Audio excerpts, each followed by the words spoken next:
tiyak daw na Yahoo! Ganun ba dapat? Oo.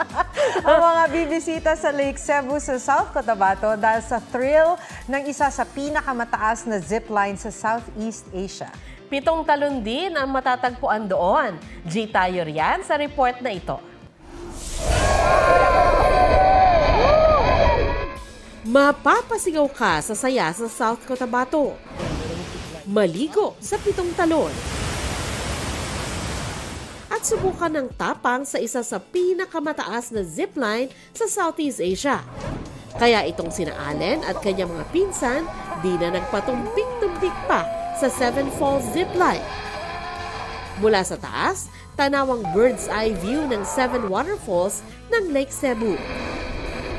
After pataasin ng adrenaline, pwedeng magtampisaw sa malamig na tubig ng mga talon. Kung pagod na sa thrilling activities, may mga kainang pwedeng dayuhin.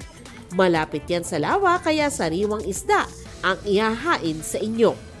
Chillax vibe pa ang nakaka-relax na lake view.